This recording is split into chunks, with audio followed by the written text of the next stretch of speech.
할렐루야. 구원론 계속해서 성장하는 구원에 대해서 말씀을 듣고 있습니다. 자라나는 생명 구원에 대해서 말씀을 듣고 있는데, 두 번째,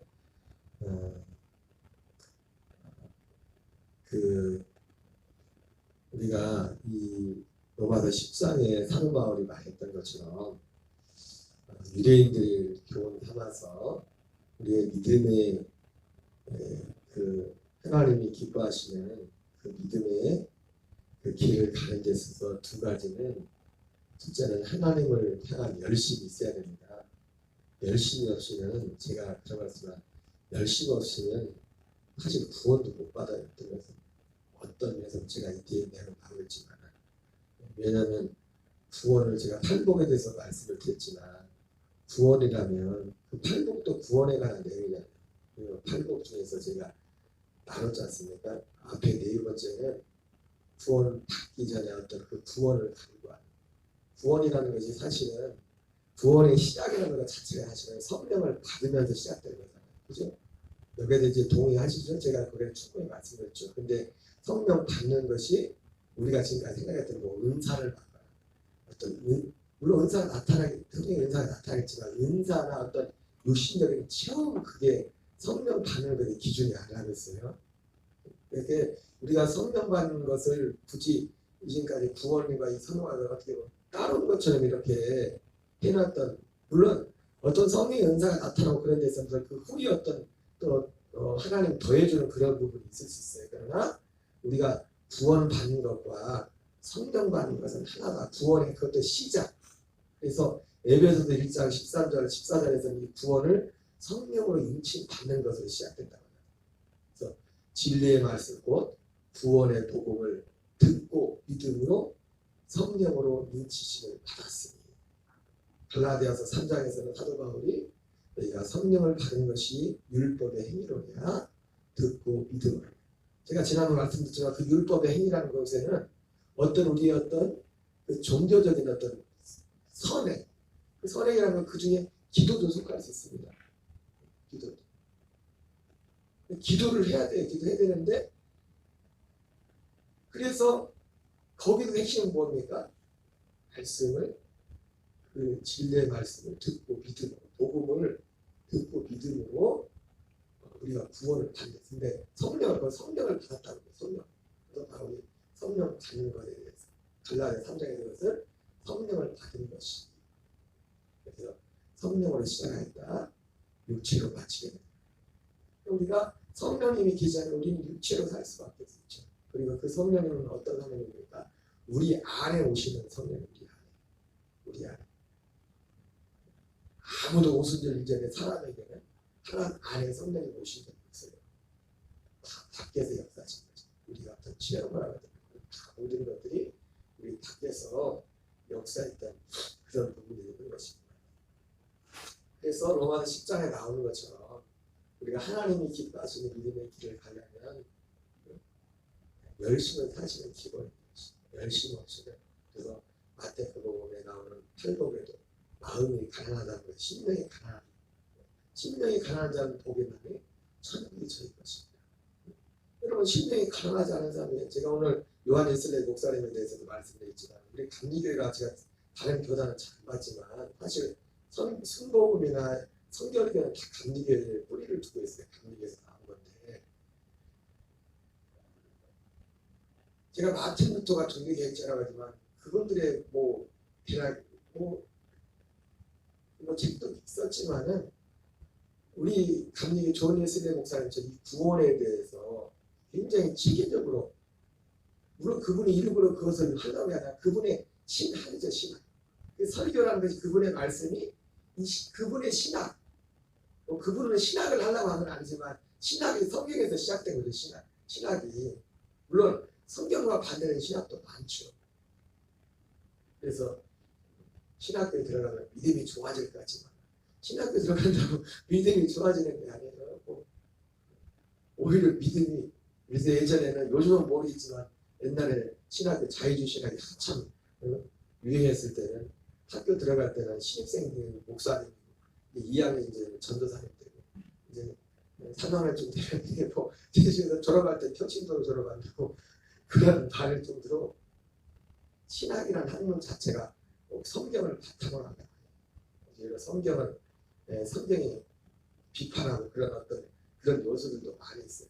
그것은 어떤 면에서 보면 긍정적인 면으로 보면 어떤 합리적으로 성경이라는 것을 합리적으로 그리고 사실적으로 접근하려고 하는 그런 시도일 수도 있기 때문에 어떤 면에서는 필요한 거예요. 마치 우리가 성경을 믿을 때 맹신적으로 믿는 게 아니라 성경에 나오는 하나하나를 말씀 하나하나를 이것이 그러한가의 어떤 기본 배경부터 자세히 살펴보는 이 작업이 사실은 굉장히 필요합니다.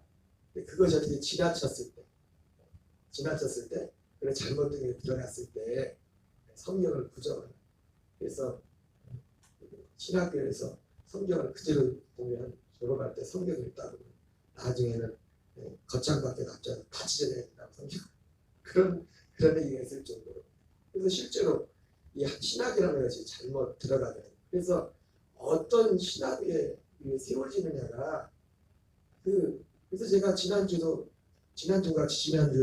그런 말씀을 많이 드렸지만은 교회라고 그렇기 때문에 다 똑같은 교회가 아니에요. 예수님이 베드로에게 이 반석에 내가 교회를 세우겠댔잖아요. 그 반석은 베드로라는 사람이 아니라 베드로가 고백했던 그 믿음의 자리가 또 쉽게 말하면 그 하나의 신학이에요. 복음을 똑같이 복음을 말하지만 바울이 말했던 것처럼 바울이 똑같이 예수님의 이름을 부르지만 다른 복음, 다른 예수, 다른 영이 있다고 말했던 것처럼 그 다른 복음, 다른 예수, 다른 영은 뭡니까? 그 기준이 뭐예요? 그들이 전한 어떤 굳이 따지면 신학 어떤 복음의 그 내용이란 말이에요. 어떤 내용. 똑같이 예수님의 이름을 불러도 어떤 예수님을 분에 따라서 사도바울은 심지어 사도들은 구원이 있다 없다로 나눌 정도로 그렇게 굉장히 중요한 것으로 말하고 있습니다. 그래서 우리가 이 믿음의 길을 가려면 특별히 하나님이 약속한 이 믿음의 길, 그 기본적으로 거기에는 하나님을 위한 열심이라는 것을 기도. 그래서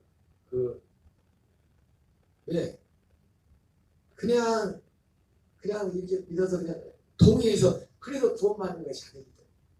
그것이 구원이라는 내용 자체, 구원이라는 실제 자체도 우리가 지금 생명구원에 대해서 말하고 있지만 생명을 자라는 구원이기 때문에 이것이 자동으로 자라는 것이 아니라 우리가 육신의 생명도 자라서 커서 자라려면 어떤 꽃을 피우려면 그게 많은 어떤 장애물들을 극복해야 이게 정상적으로 자랄 수 있지 않습니까? 음식을 먹는 것도 그렇고 그 한 사람이 자라서 어떤 어느 일정한 기준까지 이게 자라가려면 사람도 그 자라는 그 과정 가운데 얼마나 많은 위험 요소들이 수없이 많은지 어떤 나이에 심지어 꽃을 피우지 못하고 음식 때문에 자라지 못하고 있지만 아예 그 중간에 생명이 이런 언젠가도 우리 아들 안 날아갔다. 사실은 몇 년 벌써 됐는데 서울에 있을 때 제 아들하고 친한 친구가 있었는데 그 친구가 우리 집사람이 전도했던 아들이었어요. 아들 하나가 몇 년 전에 참 지금 마을에도 와가지고 대학교 들어가가지고 방에다가 사고로 갑자기 제가 아들한테도 사실 말을 안 했었어요. 몇 년 동안 너무 가슴이 아파서 집사람이 전도하시는 분이었기 때문에 서울에 있을 때 연락을 자주 했었는데 미안해서 연락을 못합니다. 어떻게 하시나 마음속에 기도는 하지만 육신의 생명도요 태어났다고 해서 우리가 육신의 생명이 어떤 이제 제대로 꽃도 피우고 있지 못하는 얼마나 많은 여러분 우리가 육신의 생명이 새벽에 이런 말씀 사실 마음에 입으로 말하는 것 자체는 사실 저도 아직도 마음이 그래요 사실 80, 90 인생을 뭐 많이 살다가 살고 돌아가시면 그렇지만 육신의 생명이 얼마 이제 꽃도 피우지 못합니다. 여러분 육신의 생명도 그런 것처럼 얼마나 많은 우리가 어려울까 잘한 데가 우리가 생각해 우리가 지금까지 살아있는 것 자체가 기적이고 사실은 진짜 하나님의 누가 말했던 것처럼 내가 오늘 살고 있는 이 날은 어떤 사람인가는 어떤 사람에게는 살아보고 싶었던 내일이었다. 내일을 살아보고 싶은 그 사람은 내일을 만나지 못한다. 그러니까 오늘이라는 시간이 뭡니까? 어제 우리 입장에서 그랬습니까? 내일 또 살겠지. 내일 또 내가 살겠지. 당연하게 생각을 했는데 어떤 사람이 그게 내일로 끝나버린 사람들이 얼마나 많습니까? 육신의 생명도 그러한 것처럼 성경이 말하는 이 구원도 생명을 얻었다는 것이 아닙니다. 이 생명이 자라가는 그리고 수많은 이 생명을 사도 바울이 표현을 어렵게 해서 그렇지 사실은 이 표현을 한 거예요. 그래서 사도 바울이 어떻게 표현합니까? 내가 다른 사람에게 복음을 전한 후에 내가 버림을 받을 것 같아요. 어떤 이유가 될지 모르겠지만 주일 저녁에도 말씀했지만 한 번 비침을 받고도 내세의 능력을 받고 타락할 수 있겠잖아요. 그래서 그 죄는 용서받지 못하는 거예요. 용서받지 못하는 죄, 예수님의 십자가로도 용서되지 못하는 죄가 있다잖아요. 이번에는 그 믿음에서 떠나버리고 믿음을 저버려야 해요. 확 돌아서. 그거는 예수님의 피로. 사도 요한도 그건 뭐라고 합니까? 사망에 이르는 죄가 있는데 내가 그거는 죄를 지고 형제가 죄를 지면 그 권면에서 회개해서 그리스도를 인도했지만 사망에 이르는 죄가 있는데 내가 그것을 구하라고 하지 않겠다. 그럼 사람으로 하나님도 놔버린다. 물론 그 죄는 제가 그대로 말씀했죠. 우리가 뭐 육신적으로 뭐 좀 실수하고 그것 때문에 하나님 우리를 버리는 게 아니에요. 그리고 궁극적으로 들어가는 그 타락의 기준도 그걸 정하는 것도 하나님이 정하는 거예요. 하나님의 핵심 뭐냐면 이 믿음을 우리를 거듭나 같은 이 생명의 이 구원의 복음과 예수 그리스도 자체를 아예 부인해버리는 거죠. 중심 핵심을 본다는 타락이라는 것이. 그리고 궁극적으로는 그 타락이라고 딱 정하는 주님도 손떼라고. 조영기 목사님이 옛날에 간증하실 때 부산에서 같이 신앙생활했던 성령 충만했던 자기보다 진짜 더 자기가 뭐 겸손한 말씀인지 모르지만 더 성령 충만하고 한 때는 그랬던 분이라는데 군대에 가서 어쨌든 술만 제일 죽고 어쨌든 육신적으로 타락을 했나 봐. 그래가지고 그게 어느 정도까지 이제 좀 너무 오래 갔나 보죠 그것이. 그래가지고 이분이 성령님이 안에 계시니까 우리가 성령님이 있을 때하고 우리가 하나님이 여러분 제가 엊그제 주일 전에 말씀드렸지만 우리가 빛 가운데 있을 때 빛 가운데 있어야 죄사함 됐잖아요. 죄사함. 여러분 주기도문에 물론 저희가 개인적인 깨달음인데 주기도문에 그런 내용 있지 않습니까? 우리가 우리에게 죄 지은 자를 사하여 주것 같이 우리의 죄를 사하여 주옵시고 그런 말씀 있잖아요. 그죠? 누군가의 죄를 사하여 준 것 같이 우리 죄를 사해달라. 어떤 목사님은 그래서 이걸 이렇게도 말씀하더라고요.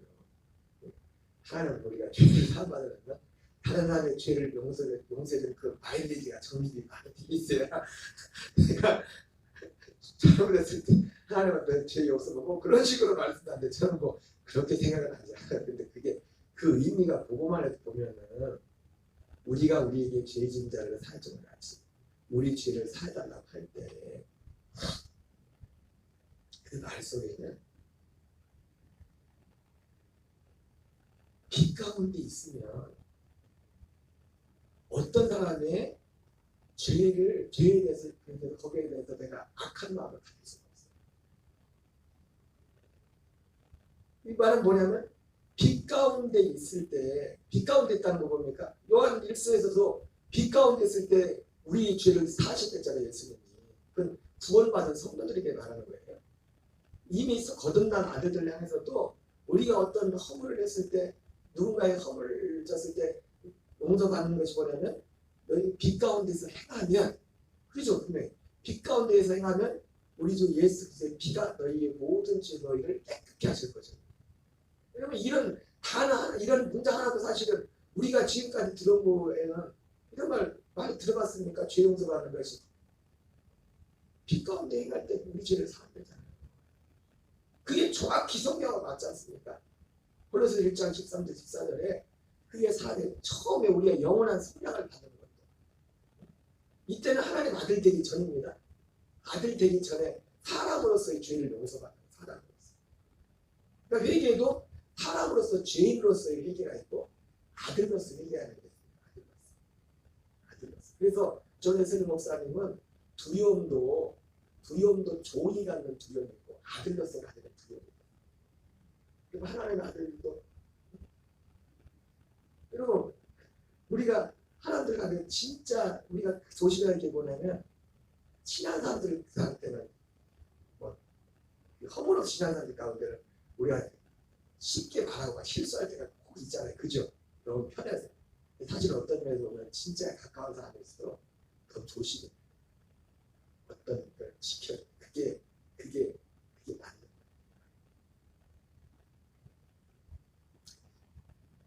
종으로서 지옥 갈까봐 이런 두려움을 얻지 마. 사람을 진짜 좋아하는, 내가 좋아하는 사람이 있으면 좋아하면 그 사람에 대해서 함부로 해요, 안 해요? 진짜 좋아해요. 함부로 해요? 그러니까 두려움도 그런 두려움.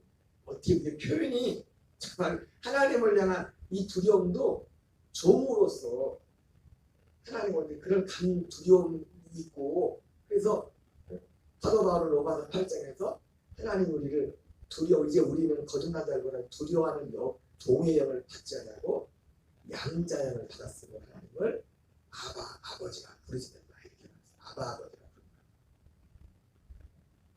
부른다. 살아나기 때문에 그대 앞에만 서면 나는 왜 작아지는지 그런 것처럼 그런 두려움이 있거든요. 이게 하나님의 아들들이 가지고 두려움. 사랑하기 때문에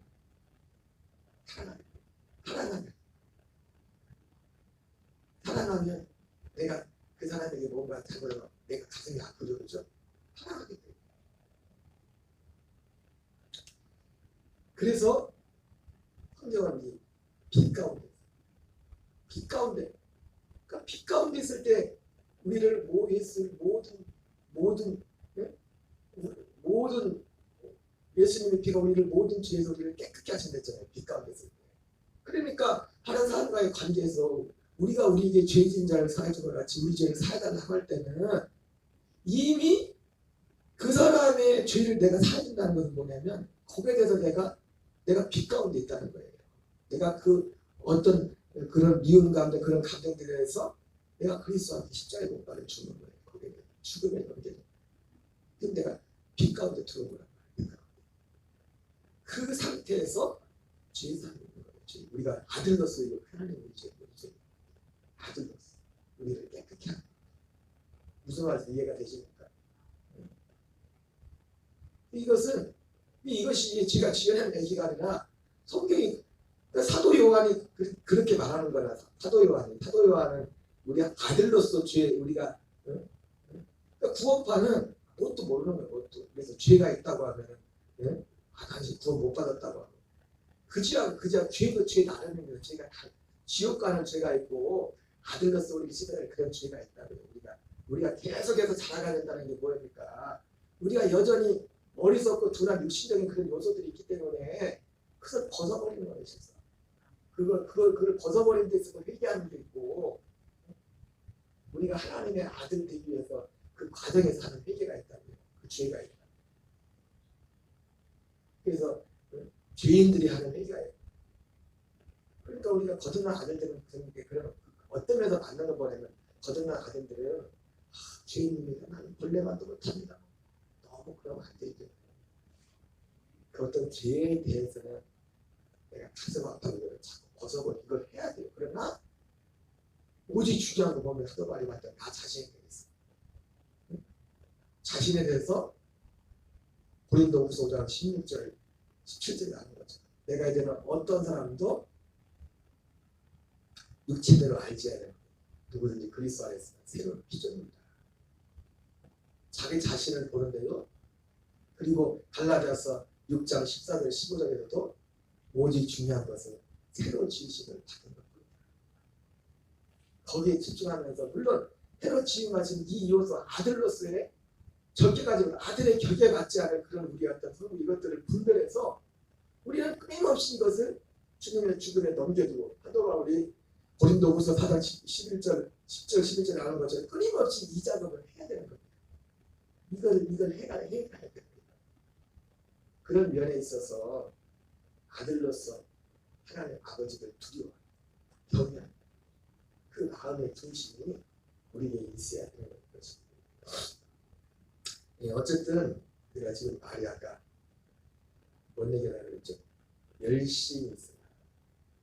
하나님이 원하시는 하나님 이 믿음의 정도를 열심은 기본이고 올바른 지식, 하나님이 말씀하신 이 복음 진리에 대한 올바른 지식이 있어요.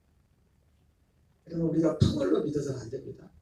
제가 어제 뭔 그 절기에 대해서 전화 통화하다 보니까 제가 좀 어떤 분 설교를 듣다가 이건 좀 아닌 것 같다 해서 통화를 하고 나서 그분하고 이제 서로 같이 알아보자 해가지고 다시 제가 그때 각각 지내던 강원도 목회하시는 목사님한테 전화를 드렸어요.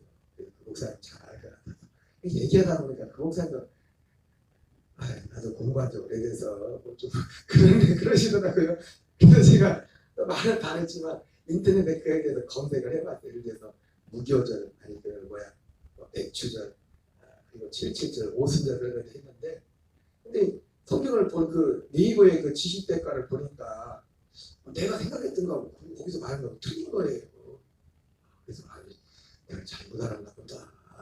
그래서 근데 가만히 다시 보다 보니까 네이버도 틀렸어. 지식 대가 틀린 것 중에 하나가 뭐냐면 77절 오순절에 대해서 말하는데 뭐 49일 77절은 49일이고 오순절은 50일째지 않습니까? 그런데 거기에 뭐라고 하냐면 내가 그걸 보면서 이것도 다 믿을 게 아니네 생각해 보면 77절은 그렇게 말하는 거예요. 무교절 다음 날부터 49일 뭐 이렇게 돼 있다고. 맞아요? 77절이 무교절 다음 날부터 해? 네? 49일이 무교절 다음 날부터냐고요. 예?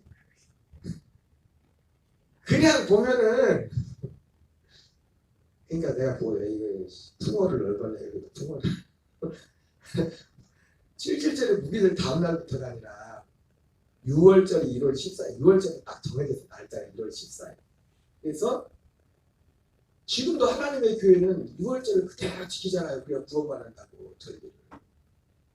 6월절 1월 14일이라는 것은 예수님도 6월절 거기에 맞춰서 그냥 죽으시거나 죽은 것도 그 절기에 맞춰서. 그래서 예수님이 죽으러 오셨지만은 요한복음에도 보면은 자기를 죽이라고 하는 사람을 피해 어느 때는 어느 기간 동안 피해 당잖아요. 왜? 예수님도 아무 때나 죽으면 안 돼요. 정해진 날에 죽으셔야 돼요. 죽는 것도. 6월절에 죽으셨는데 6월절도 언제 죽어야 돼요? 금요일 날 죽으셔야 돼요. 3일 만에 살아나셔야 돼요. 3일 만에 살아났는데 주님이 언제 살아났냐? 안식 후 첫날 살아났어요. 6월절. 그러니까 6월절이 1월 14일. 1월 14일은 정해졌는데 여러분 1월 14일이 주일날 우리로 치면 주일날이 1월 14일일 수도 있죠. 그죠? 그러면 안식 후 첫날이라는 거 뭐냐면 1월 14일이 6월절이고 그 다음날 15일이 무교절이에요. 무교절부터 시작해서 무교절부터 일주일 동안 1월 15일부터 1월 21일까지가 무교절이거든요. 1월 15일부터 1월 21일 그 사이에 있는 안식일 그 다음날이 초실절이에요.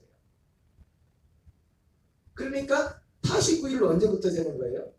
무교절 다음날부터가 아니라 무교절 일주일 기간 중에 안식일이 한 번 있단 말이에요. 안식일 일주일이니까 일주일 중에 주일 하루는 있을 거 아니에요. 그래 안 해요? 뭔 말인지 아세요? 일주일 중에 토요일이 한 번 있어요, 없어요? 어디서 시작해도 한 번 나오잖아요. 일주일이니까 7번 요일이 하나는 딱 걸리잖아요. 한 번은 새벽이라 너무 새벽부터. 그래서 1월 15일이 무교절이거든요. 근데 아까도 말했지만 1월 14일도 그렇고 1월 14일이 해마다 요일은 틀리다고. 1월 10 날짜는 정해졌지만 우리 지난 서구영신 예배 드릴 때도 작년에는 토요일 날에 1월 30일이었어요. 재작년에. 작년에는 주일 1월 30일이었잖아요. 서구영신 예배 날짜는 정해졌지만 요일은 틀렸잖아요. 이게 왜 이렇게 중요합니까? 예수님이 3일 만에 살아나시기 때문에 무교절 가운데 6월절의 연장이면서 그래 6월절 무교절이 하나로 사실은 연결되어 있는 건데 1월 15일이 무교절이란 말이에요. 무교절 기간 그 일주일 상간에서 안식일 다음 날이 부활절이란 말이에요. 그게 초실절이란 말이에요. 무교절 다음 날이에요. 무교절 다음 날에는 좀 이상한 거예요. 정확 그 표현 자체도 무교절 가운데서 안식 후 첫날 쉽게 말하면 주일이에요. 주일. 주님은 언제 부활하셔야 되냐면 주일날이요. 그러면 안 돼요. 정확한 표현을 말하면 안식 후 첫날. 안식 후 첫날 부활하셔야 돼요.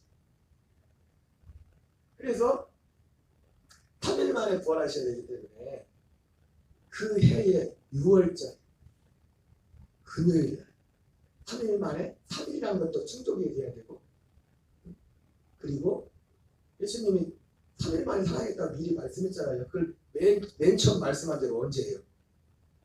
언제 3일 만에 다시 살아나겠다고 그랬어요?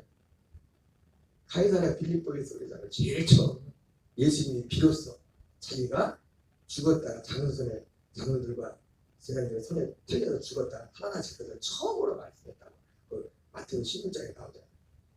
3일이라는 것이 충족이 돼야 되고 그리고 언제 부활해야 돼요? 안식 후 첫날. 그래서 예수님이 아무 때나 죽지 않아요. 근데 지금은 6월절이고 맨날 틀린데 맨날 지키는 거예요. 사실. 예수님이 그래요. 그러니까 그 지식백과에 보니까 내가 딱 보면서 에휴 이것도 투머리네. 그러니까 그런데 나오는 거라고 여러분 특히 성경적인 것은 더 자세히 살펴봐야 돼요. 그게 정답이 아닌 경우 표현이 없어요. 7절 5순절을 무교절 다음 날부터 카운트해서 40을 50이라고 이렇게 했다는 걸 헷갈려요. 무교절부터 카운트하는 게 아니라 무교절 중에 안식 후 첫날 그날 초실절 그날부터 카운트를 하는 거예요. 그래서 그것을 해가지고 그렇게 해서 절기가 그렇게 된 건데 우리에게 있어서 얼마나 우리 믿는 데 있어서 사실은 어제도 목사님하고 통화를 하면서 목사님은 별로 그렇게 중요한가 저기는 그렇게 얘기하다가 지났는데 그럼 중요해요. 중요하다고 이런 거 하나하나가 정확하게 이거 알고 이것이 왜냐하면 하나님이 여기에 우리를 구원하는 것을 다 풀어드리려고 생각하거든요. 믿는 것과 아는 것이 하나가 돼요. 그래서 우리가 사도 바울은 지식까지 새롭게 하심을 믿어야 된다 이렇게 말씀하고 있어요. 오늘 여기까지만 하겠습니다. 죄송합니다. 제가 오늘 존에슬레 목사님 하려고 지금까지 해왔는데 내일한테 그래요. 내일도 다 새벽에 봅시다. 왜냐면 요즘 이게 됐다 안 됐다 그래 소리가 나왔다 안 나왔다 동서가 작았다 컸다 하더라고요. 뭐가 어딘지 모르겠지만 이게 또 그냥 잠자리를 뒤로 하고 나오시더니 지사의 권사인데 그냥 주님 앞에 나오지 못하는 지체들의 목까지 같이 기도하면 새벽 되시기 바랍니다. 주기도문으로 마치겠습니다. 하늘에 계신 우리 아버지요 이름이 거룩히 여김을 받으시오며 나라의 마옵시며 뜻이 하늘에서 이루어진 것 같이 땅에서도 이루어집니다. 오늘날 우리에게 일용할 양식을 주옵시고 우리가 우리에게 죄진 자를 사하여 준 것 같이